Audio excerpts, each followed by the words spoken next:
Welcome, everybody, to this week's Distressed Property Call.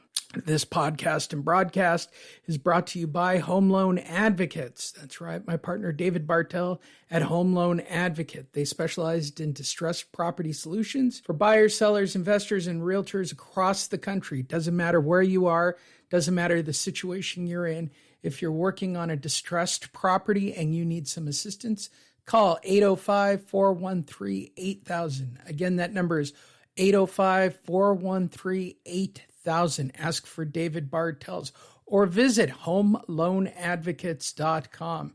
Or if you'd like, send David an email at david@HomeLoanAdvocates.com. This episode is also brought to you by Monster Marketing. That's right. That's the reason this call started and why we do it each and every week. Monster Marketing. It is a direct marketing method that I created to get face-to-face with people that have missed payments. It's literally 3% of the market, some more in other areas, but Monster Marketing guarantees face-to-face results with these people. We will give you proven step-by-step coaching, training, and mentoring so that you can convert those individuals into listings or deals, depending on being a realtor or investor. If you would like to find out more, go visit honish.com. That's HONISH.com.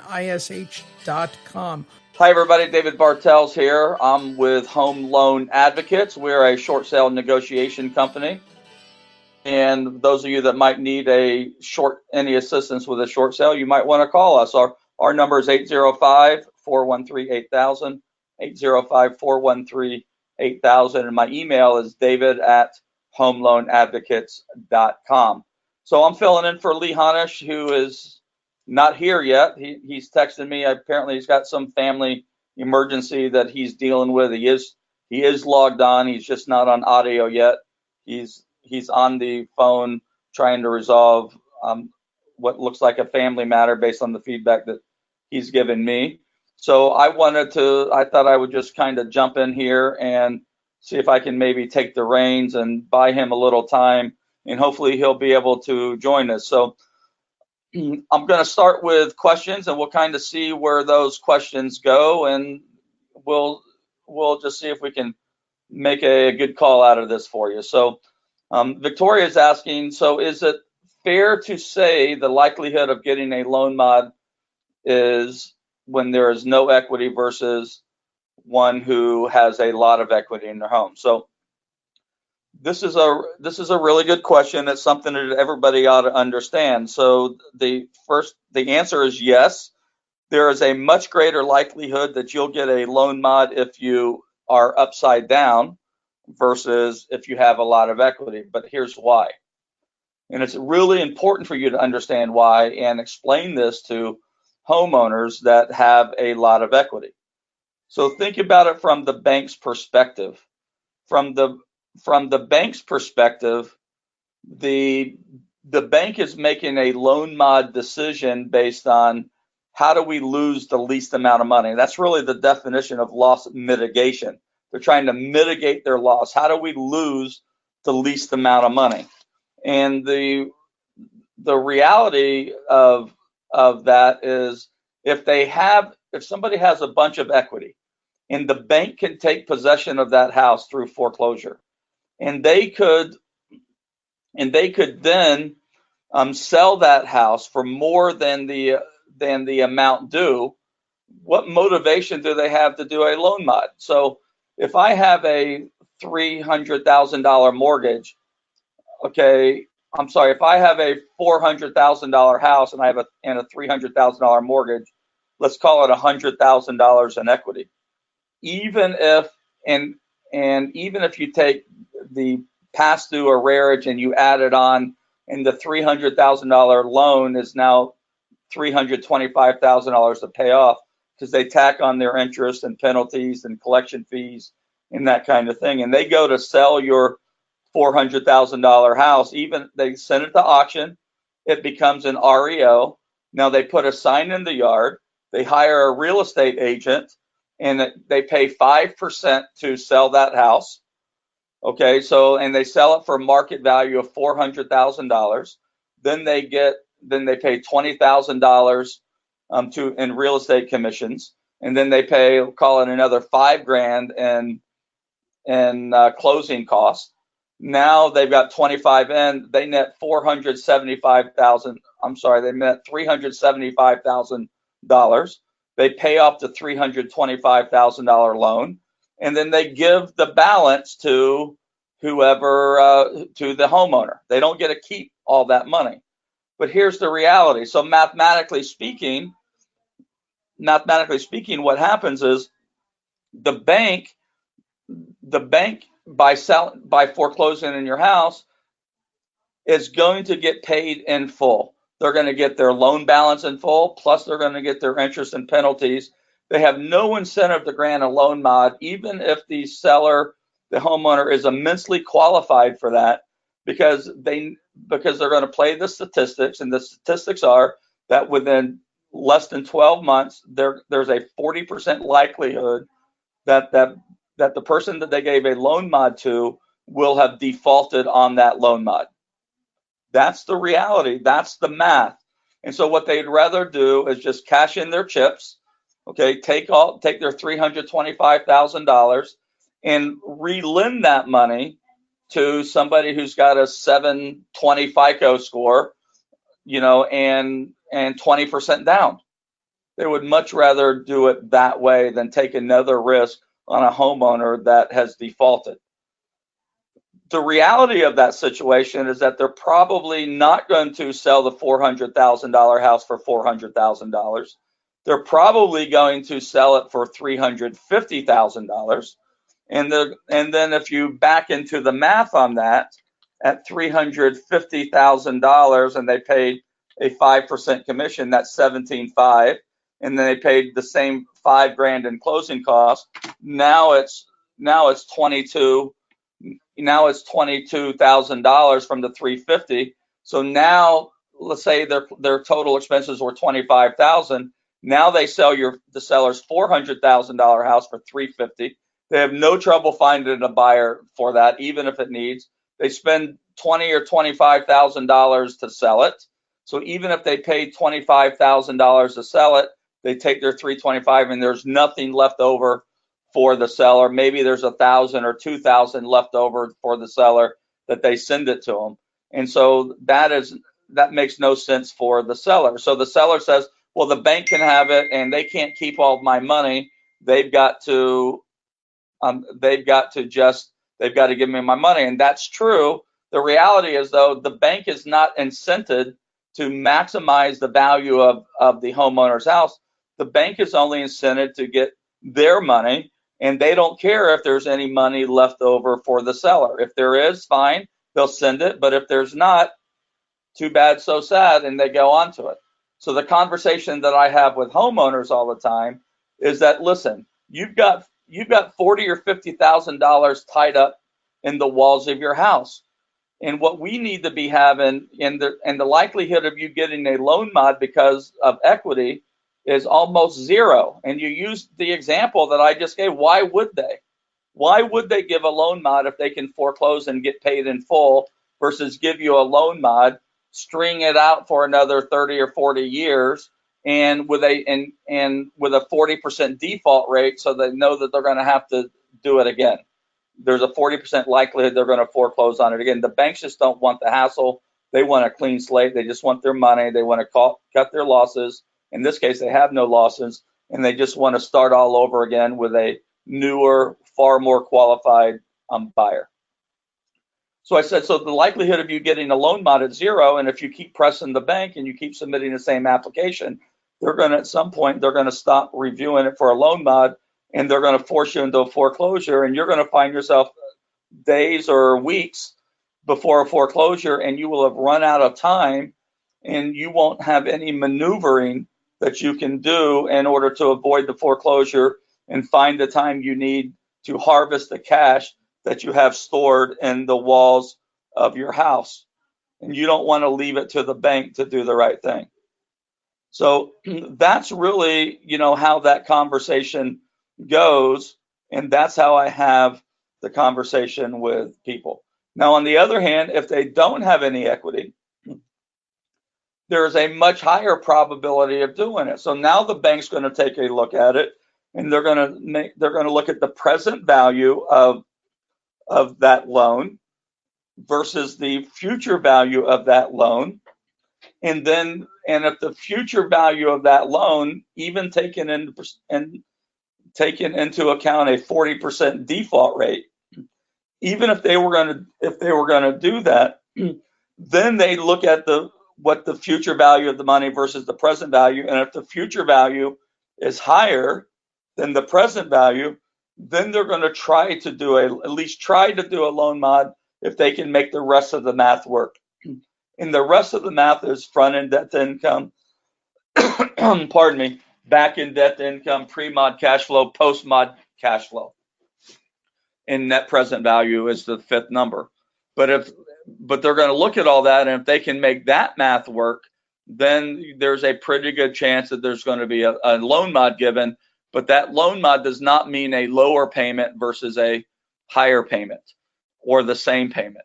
So one of the things that we just finished teaching it in the Advocate Marketing System program is how do you take this loan mod information and teach it to homeowners in a way that make them understand that they're probably not going to get a loan mod, and they're probably never going to get to a place where they're going to pay the house off in full. And so what we need to do is concentrate on a transition plan where we ask them, if they were to make the transition, ideally, when would that be? And they almost always have a target date. Maybe it's after Thanksgiving because they've got their family moving, coming in for the Thanksgiving weekend. Maybe it's, during the Christmas break for the same reason, or because that's when they have time to do it. Maybe it's in June when the school year ends. Maybe we should not make blanket assumptions when people are going to want to make the transition. So I just ask them. There's a couple of questions I ask. One of the questions that I ask is, let's assume for a minute that you were going to get a loan mod, and your loan mod and your payment ended up being exactly the same as it is right now. Would you be able to resume making those payments now? And if they say no to that question, then you need to explain to them that there's a very real possibility that the payments are going to be higher even if you get a loan mod. Now, how do you know what their payment is going to be? Well, just do the quick calculation of 31% of their monthly gross income for the household. So what's their monthly gross income? If their monthly gross income is $10,000, okay, then their target payment is going to be $3,100. That's principal, interest, taxes, insurance, and association fees. If their monthly income is $5,000, then their target payment is going to be $1,550. So one of the things that we do in the weekly loan mod questionnaire that we teach homeowners to use to call the bank to figure out what the status of their loan mod application is we're asking them, what income are you using to calculate my loan mod? What expenses are you using to calculate my loan mod?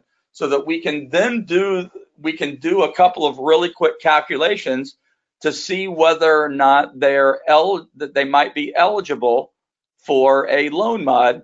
And we're doing this on top of, do they have equity or do they not have equity calculation? Because even if everything else fits and they don't have equity, or they do have equity, they are probably not going to get a loan mod for the reasons I've already stated.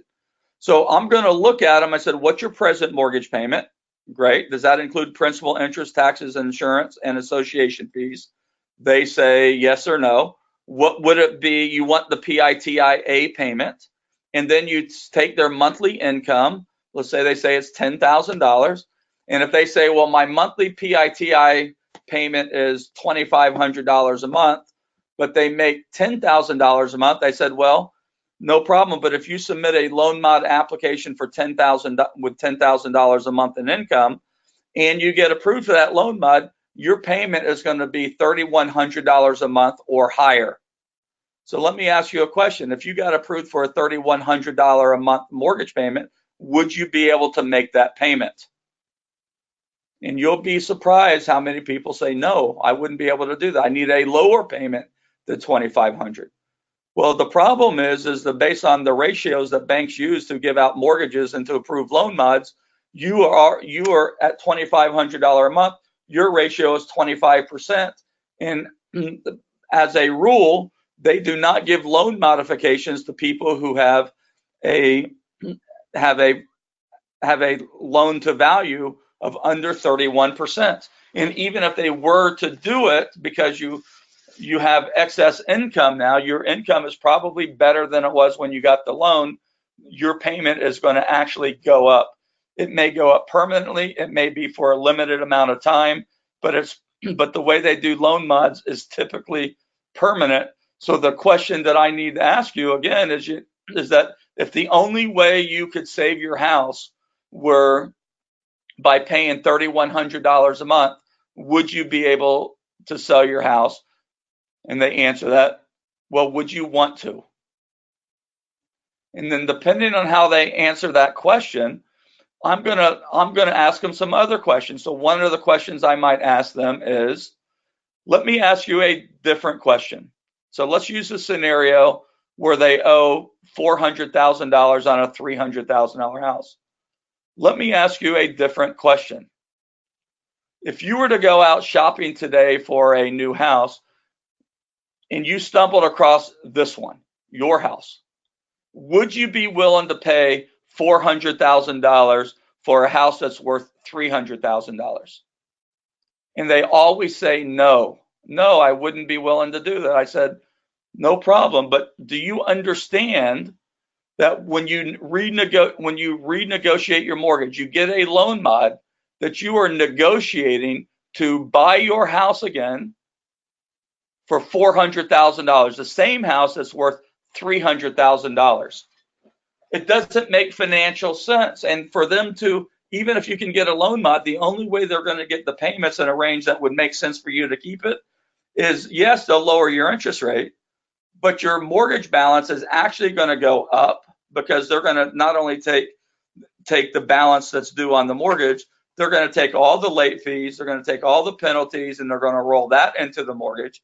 And then they're going to put you on a trial payment, and they're going to take all three of those payments and they're going to put that in the mortgage, because your first three payments aren't even going to get applied to your mortgage until you've made all three of those payments.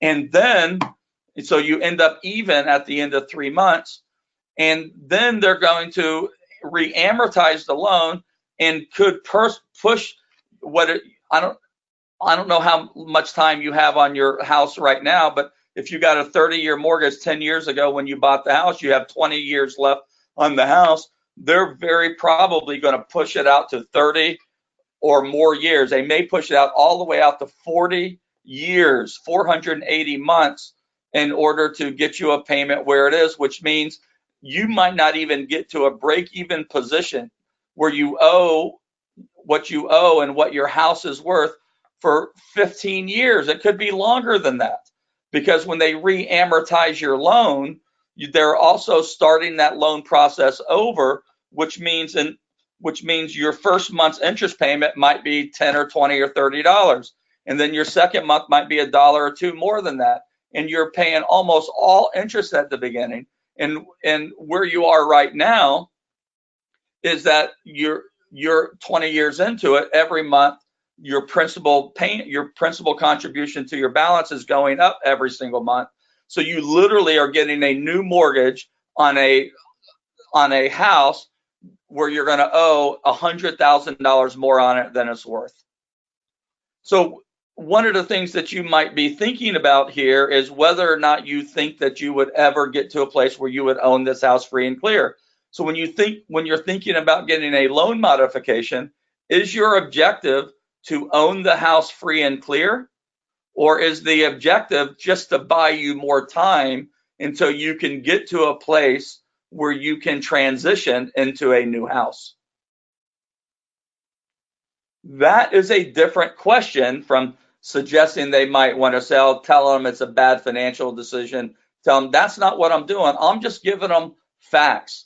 I'm helping them understand what the loan mod really means.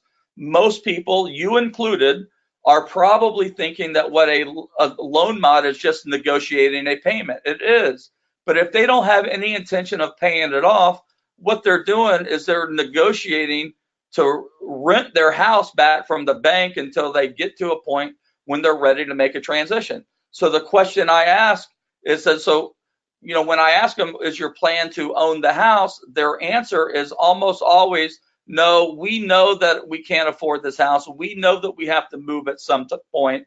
We just don't want to move until, and they have an event, or we're just not. And if they don't volunteer the event, then what I do is I ask them, is there, at what point does it make sense for you to get transitioned into a new house?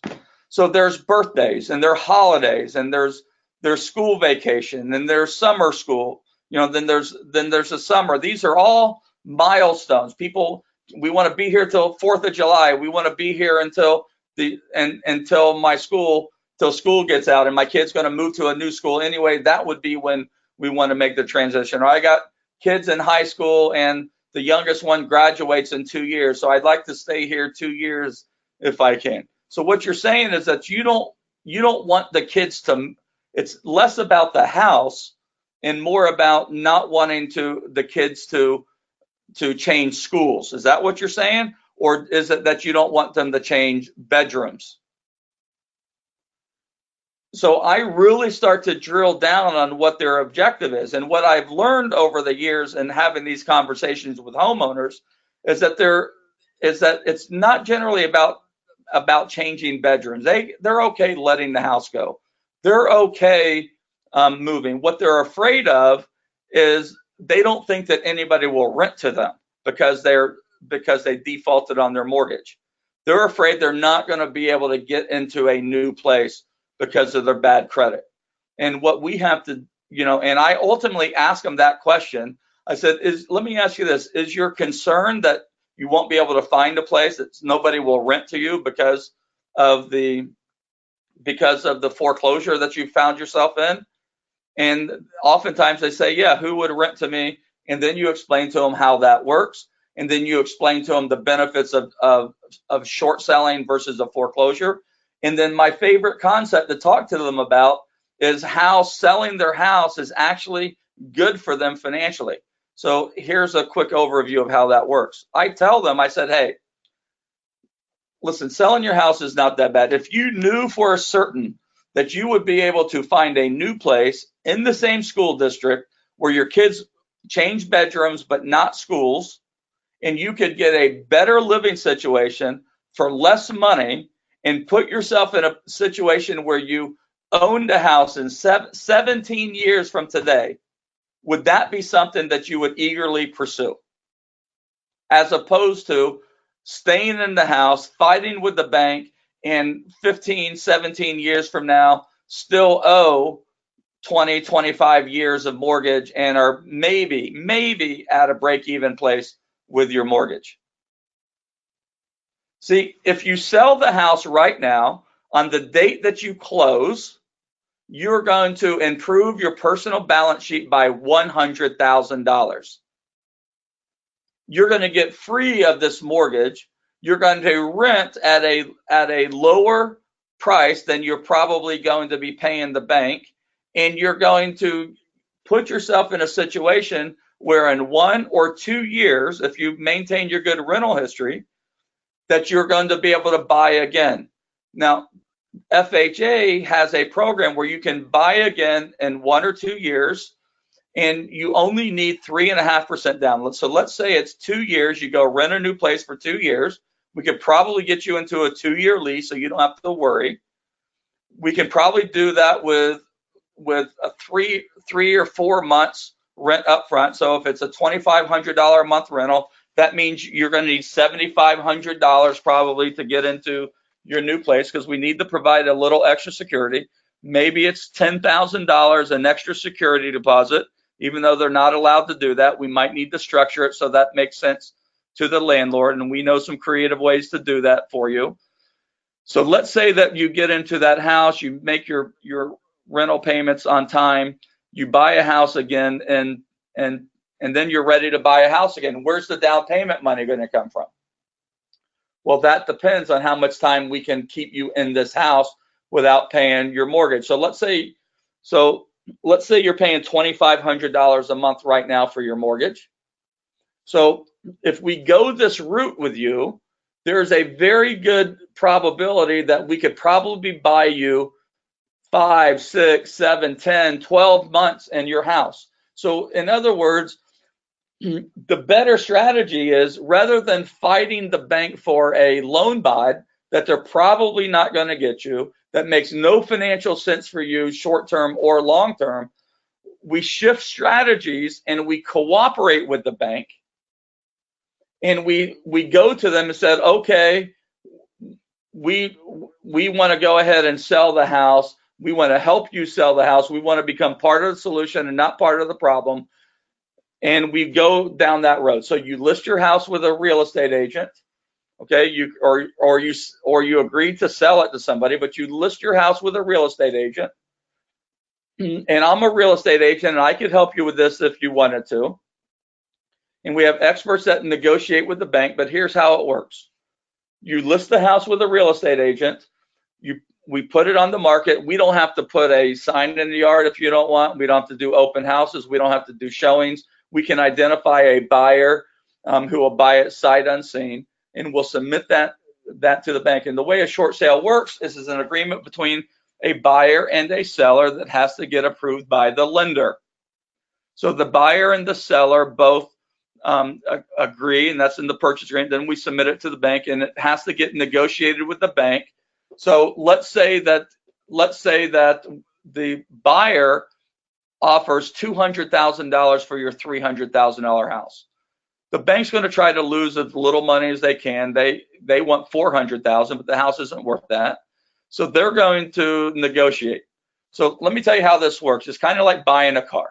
So you go out to buy a car, you find a beautiful $20,000 car. The dealer says, hey, this is $20,000 car. You can buy it for $500 a month. You say, I'll give you $300. They say, well, let me see what I can do for you. They go back to this mystery room that car salespeople go to talk to their manager that nobody can see or talk to. And he creates a proposition to them, and they go back and forth, and they supposedly are arguing on your behalf. They're not, but they're telling you they are. And then they go back to you 20 or 30 minutes later, and they make, you know what, I couldn't get you 300, but I got you 480. How about that? Can you ready to do the paperwork? You say no, and you counter at 325, and they disappear, and they do what they did before. And 20 minutes, 30 minutes later, they come back, and it's $450. And this process goes back and forth and back and forth and back and forth until you either agree or you quit. Well, the way a short sale negotiation happens is that's basically the same thing that's going on here. But instead of it taking 20 or 30 minutes between offer and counter offer, the bank is taking 3 or 4 weeks. And so by offering a low number to the bank, the first time they take 3 or 4 or 5 weeks, and then they give you a number. And then we take a week to give them a counter number. And then they take 3 or 4 weeks to give us a new number. And then we take a week to give them a counter offer. And then they take 3 or 4 weeks to give us a counter. And you can see why it typically takes 4, 5, 6 months. And then we have to, and even if it takes us 6 months to finally agree, then you need another 30 to 60 days before you can close. And if your objective is to stay in the house until June, here we are in October. If we got started, there is an outstanding likelihood that you're not going to need to move out of the house until June, July, even August, maybe even longer than that if you wanted to stay in. And what that means to you is that you've got to start making your mortgage payment. So let's say that you've got 6 months that you get to stay in the house.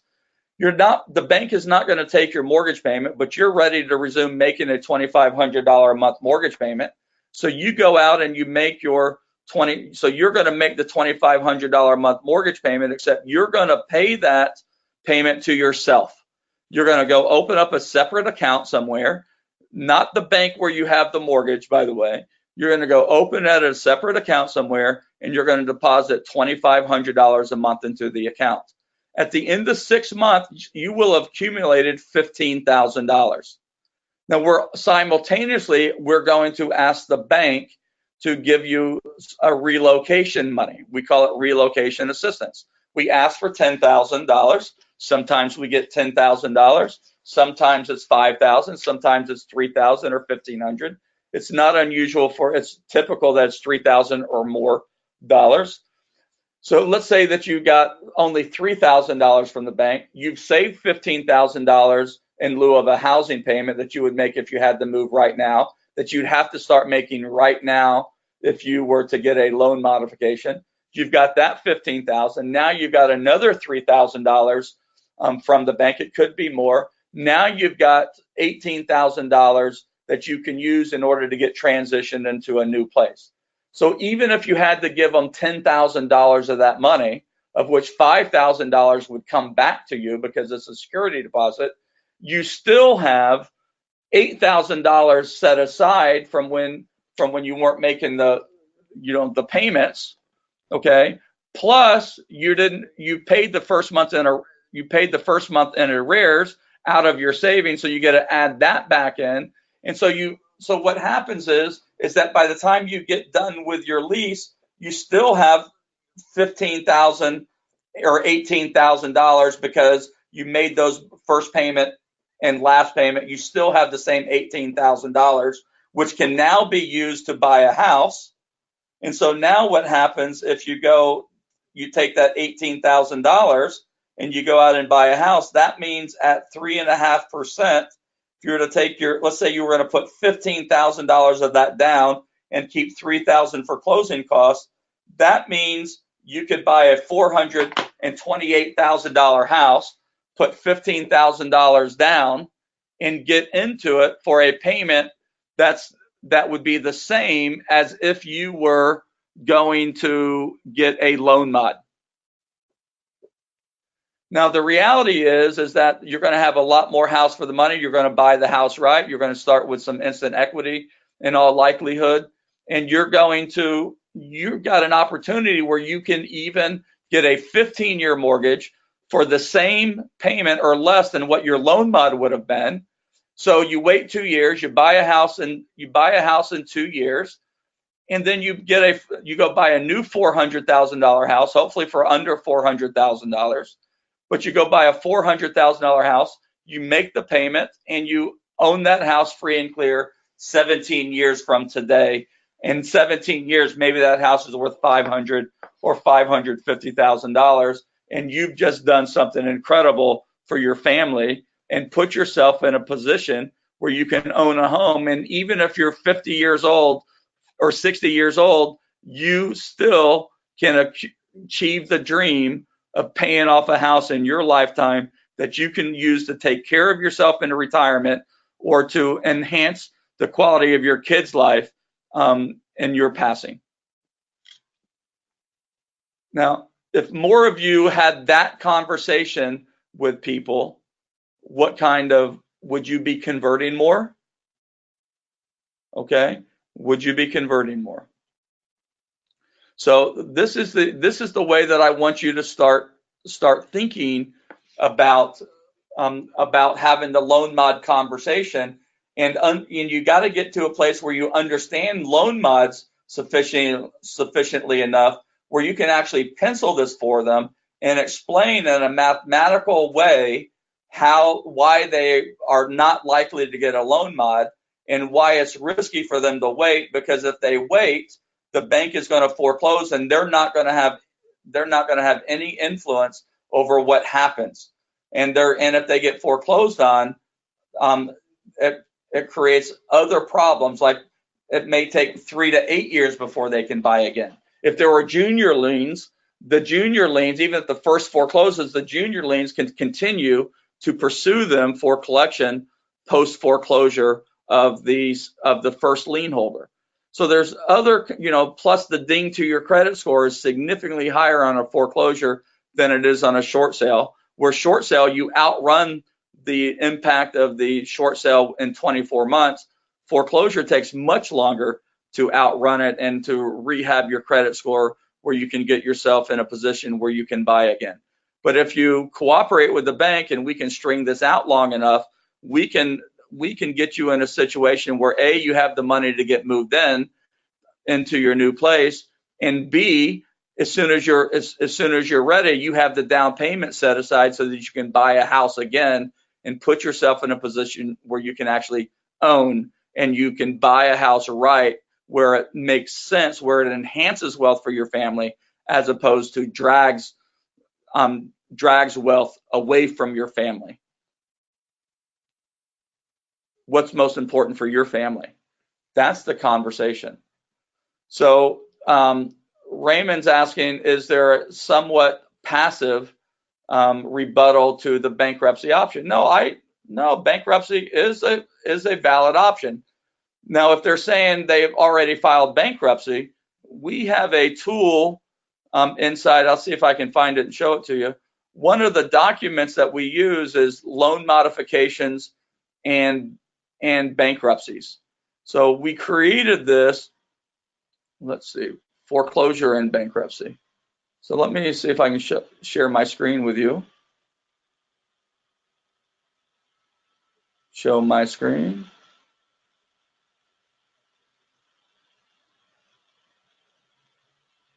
Oh, I'm not the presenter. Hold on.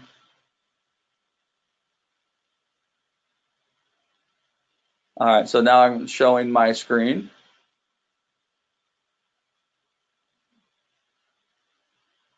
I guess I have to do this. Can you see my screen, everybody?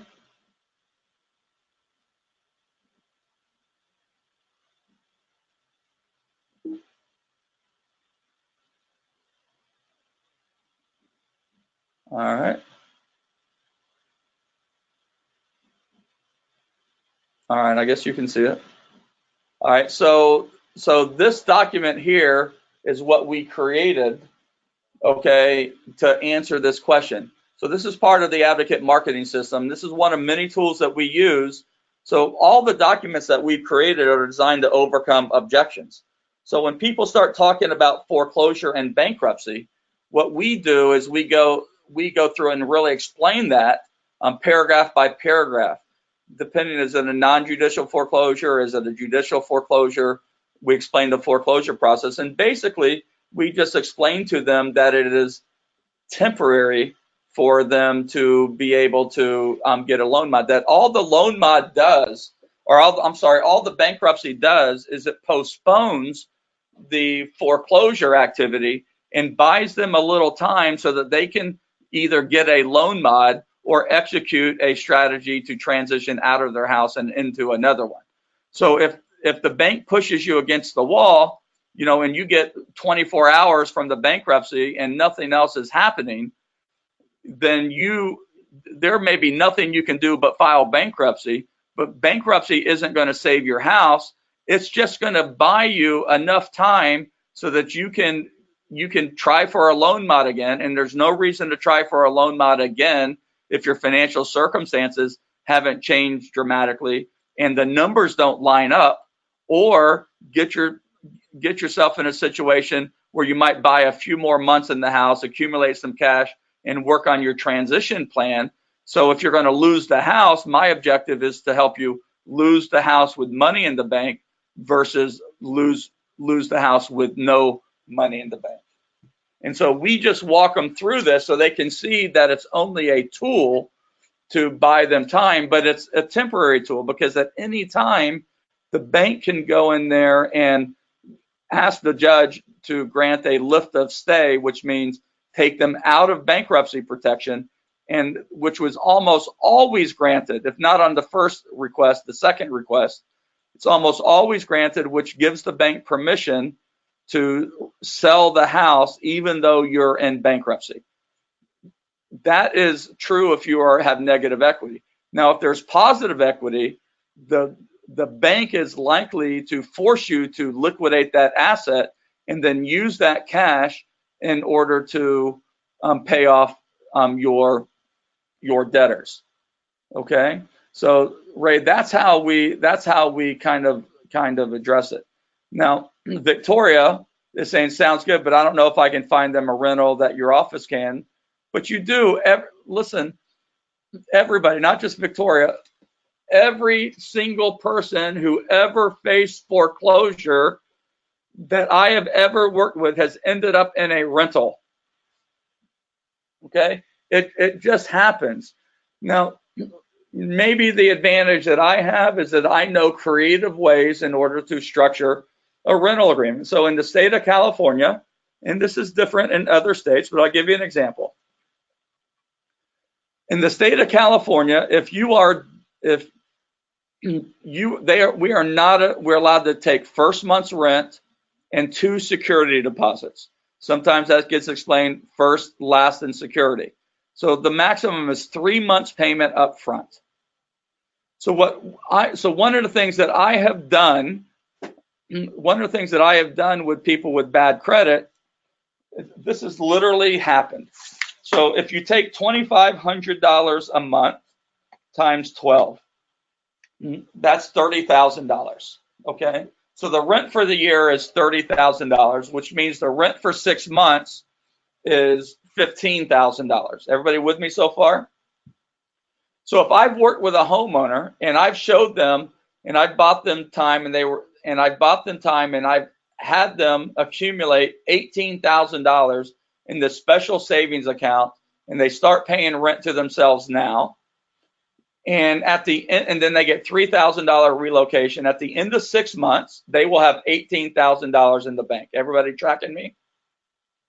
So let's say we go and we find a great house that they want to get into, but it's $2,500 a month, and they don't like the application. The homeowner wants that house. I'll give you an example of what I would do. What I would do is I say, well, what if we paid 6 months in advance and paid a month's security deposit on top of that? How would you feel about that? They would say that'd be great, but what if they can't? But what if they don't make their 7th and 8th payment? I said, well, here's what we'll do. If it's okay with you, they're going to owe you $30,000 in rent, right? So why don't we get them to make their first payment to you of $18,000? So they're going to make a payment to you of $18,000. So now they're only going to owe you $12,000 over the next 12 months. So the first payment is $18,000. And instead of waiting until the 7th month, we'll have them start making rent to you on the first month.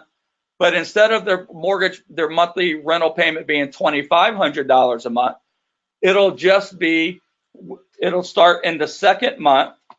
So which means for 11 months, they will pay you $12,000, which is $1,091 a month.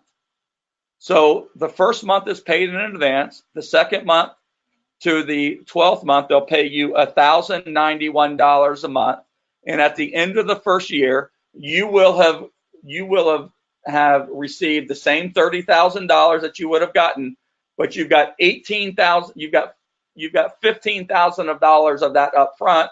And if they default on their rent during the first 6 months, you evict them and keep the money. It's better than renting to somebody with perfect credit for $2,500 a month, getting first, last, and security up front.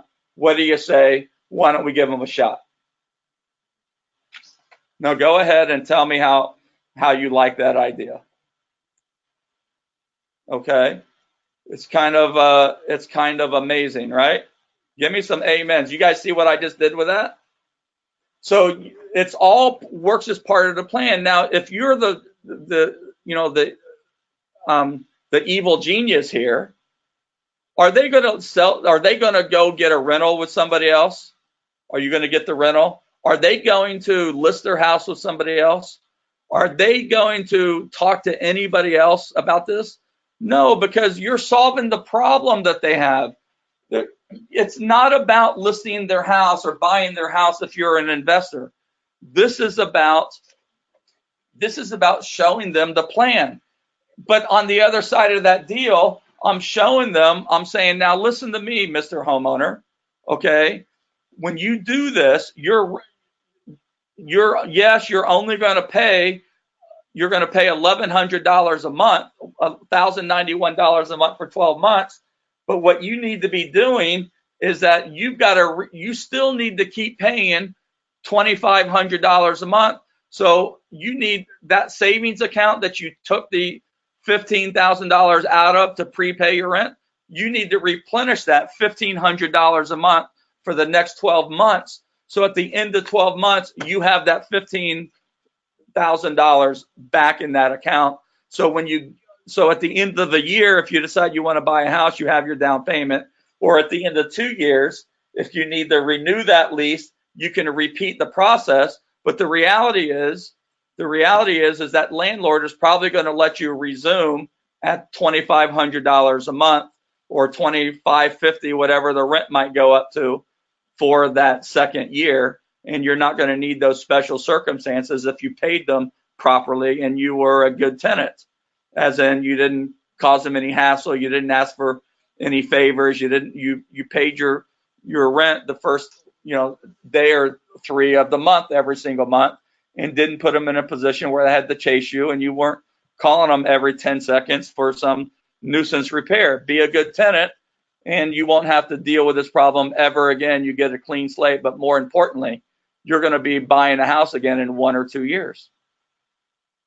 Okay, so it's one of the ways that we did. Okay, so Victoria is saying, well, it sounds good, but landlords are always suspicious of the rights of tenants here in California. And so, okay, I'm in Southern. All I can tell you, now listen, let me be clear about this. Will every landlord you speak with do this? No, you might get some rejection. But listen, I know for sure that people with perfect credit are missing landlord deals. But I can tell you that the majority of the time when I presented this to a landlord, they love it because they want that non-refundable $15,000, $18,000 up front. And then, so they're almost saying, I hope they do default.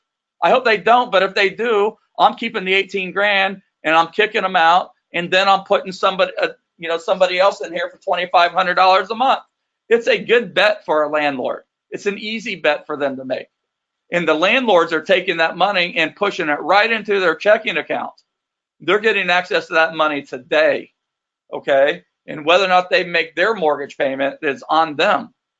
Okay. So maybe you have to present it once or twice or 3 or 5 times. But the point is that you will be able to do it. And then when that doesn't work, apartment complexes will rent to almost anybody, especially with an inflated security deposit.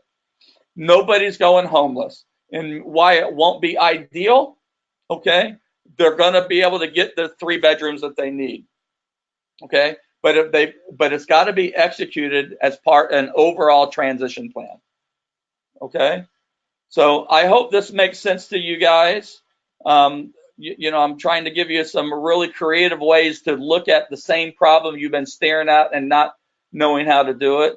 And these are the kinds of things that we've been talking about in the coaching, program, and go from there. Amir, you're asking, can you get a copy of this? I don't know if you mean the recording or you mean foreclosure and bankruptcy, but this is really reserved only for people who are part of the advocate marketing system. So if you want this kind of coaching and you want these kinds of forms, I am certainly, happy to bring you in. I mean, to give you an idea of what our first package looks like, we have a package in here for trial payments and mortgage modification, and it's a multi-page document for them that explains how trial payments work. We use this to overcome the objection. I'm getting a trial payment. We say congratulations, and we tell them how the trial mod works and what their risks are and what happens if they do this, what happens if they do this, what happens if the bank does that. We obviously have the foreclosure and bankruptcy, which explains how bankruptcy and foreclosure works. Then we have what my favorite document, which is the Insider's Guide to Getting a Loan Modification. We're putting this in here that kind of walks them through this, tells them how to prepare the package, has everything in it that they need in order to get the loan mod, and we take them through it step by step by step. We even include the IRS forms that they need, and the application that they need. We show them how to write the hard ship letter. That ends up being part of this package, which is also in here. Then we have special forms for California that says, like the California Homeowner Bill of Rights form that says it's illegal to do dual tracking. Then the California Bar Association, which says that it's illegal for lawyers to take an upfront fee when they charge it. All this stuff is designed to answer all their questions. So when we go to the door and they say they've got it handled, and we say, well, what are you doing? You getting a loan modification? You writing a check for the past due balance? Or you selling your house? Oh, we're getting a loan mod. Are you getting it done? Or are you having a lawyer or another real estate professional help? A lawyer. You didn't pay them up front, did you? And then bam, we're using these forms to say, well, you shouldn't have a foreclosure date if you're in a loan mod, and you shouldn't have paid, and it was against the law for the lawyer to take money from you up front. Then we've got, the 12 steps to sell your home. This is an option. We don't talk about it much up front, but we explain how the short sale process works, if that's the way that it goes. And then, so we have all these forms that I won't go into more, but it really is a very good package. We have this is the second meeting, how to appeal a loan mod. What happens when you get a decline? This is what we have here. So if you're a Monster Marketing member, you can upgrade to this program for $9.97. I'll put tomorrow, actually, we're finishing up one of our coaching programs that we specialize for investors. There's 6 recorded sessions. I'll give you all 6 of those recorded sessions. I'll give you the previous one that we recorded for real estate professionals. You'll get included to every one of our real estate classes that we do, these training programs that we do at no additional cost down the road. And you can have in-depth conversations with this. Plus, we give an unlimited number of consultations, transaction-related consultations for that. So thank you, Doug. I appreciate it. Victoria, thank you, saying I love your ideas. Doug is asking, looks like a Chapter 13. Won't a Chapter 13 force the bank to structure payments to the bank? No, just temporarily. A Chapter 13 is a 5-year payoff strategy, but it only requires the bank to take the modified payment for 5 years, and the bank at any time can ask for a lift of stay and opt out of that particular program. So in a Chapter 13, it's for reorganization bankruptcy, and the way the reorganization works is that the bank actually the trustee actually looks at all your debt and comes up with a payment to the homeowner, say it's $3,000 a month, and then they decide how the $3,000 is going to be divvied up among the creditors and go from there. And so if you don't make your payments, then you fall out. If the bank asks for a lift to stay, you fall out. Some banks will allow you to stay in it for the whole 5 years. And that's generally because it has negative equity, and they know that house is going to appreciate better with you in it. But at the end of 5 years, if you don't resume making the payments that you had before, then they just finish the foreclosure on you. But if it has equity, the bank is likely to force the liquidation of your asset, and the trustee is likely to grant it. So that's kind of where you are. So anyway, guys, that's all the time we have for today. Sorry to be late. I'm apologizing on behalf of Lee. I know that if he could have gotten on here, he surely would have done that. I know there's some stuff going on in the background, so let's just send him our best wishes and hope whatever he's struggling with, he's able to get resolved in a very positive way. So I appreciate you guys. I did record this, I think, And Lee should be sending this out again to those of you who want to watch it again or maybe watch it again for the first time. Take care, everybody. Bye-bye.